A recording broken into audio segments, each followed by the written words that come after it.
Vivek has weighed in on Donald Trump being kicked off the Colorado ballot. Here's what he says. President Trump from the Colorado ballot using an unconstitutional maneuver that is a bastardization of the 14th Amendment to our U.S. Constitution.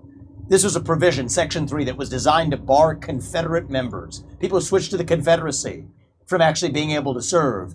That's very different than what's at issue here, to say the least.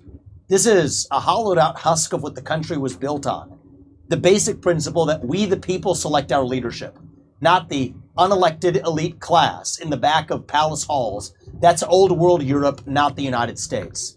That's why I'm making a pledge today that I will withdraw. I pledge to withdraw from the Colorado GOP primary ballot unless and until Trump's name is restored.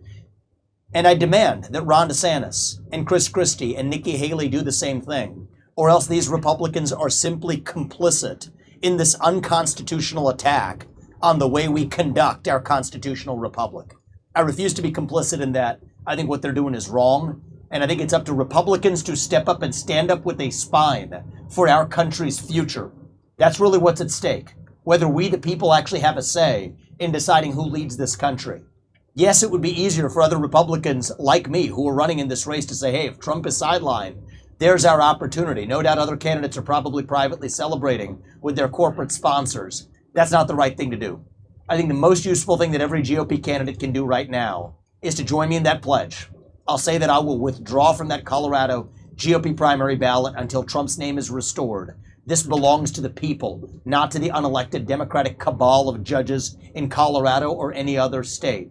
And I demand that Ron DeSantis and Nikki Haley and Chris Christie do the same thing, or else they're complicit in what this security state is trying to do to shut down Trump. I stand by that, and I expect them to do the right thing. So he expects Chris Christie, Nikki Haley, and Ron DeSantis to join him in doing the right thing. That, you know, he's had an easier time getting Michael Rappaport to solve a math problem. I want to invite the great Marlon Brando to my birthday party. Oh, he's dead. The odds. So basically the 14th Amendment, which was put in place to keep Confederates from running for office during the Civil War, they're using this to keep Donald Trump out of running for president.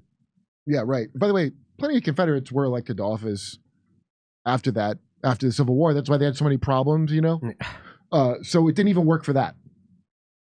I guess during the war, maybe you were able to keep them out. But after the war, no, they let them, a bunch of them went right back to work.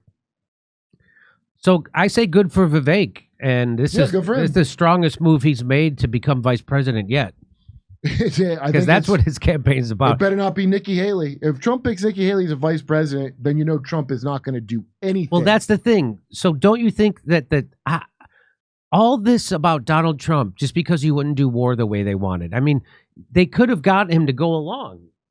Why wouldn't they try a little bit? All this fuss. Him. They used to say if you flatter him, and I would be like, well, why don't you flatter him and give me health care then? Flatter him if that's what it takes. It wouldn't take him that long to get him to go along with anything, do you think? I mean, I don't think so. He went along with the vax. He went along with warp speed. He went along with Fauci and everybody. He didn't go to war over a drone that Iran shot down. And he talked about it. He goes, I don't think you should go to war over a drone. A drone is, what is that about?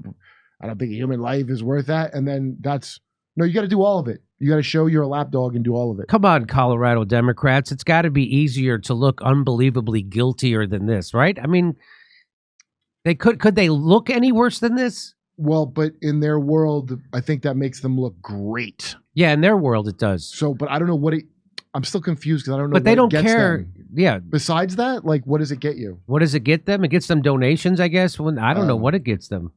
Do judges work? Because it's such a thing. It's obviously not going to be able to work. Right. Is it a smaller piece of a larger plan that you're part of? Is it? I guess it's to inspire other states to do it. Who knows? Is it George Soros? Right. Come see us do a live stand-up show. We'll be in Venice, California, Palmdale, California, Omaha, Des Moines, Milwaukee, Lansing, Bend, Oregon, Portland, Oregon, Seattle, Washington, Boston, Massachusetts, and we're going to Europe. Do you live in Europe? We're going to be there. Go to jimmydore.com for a link for all those tickets.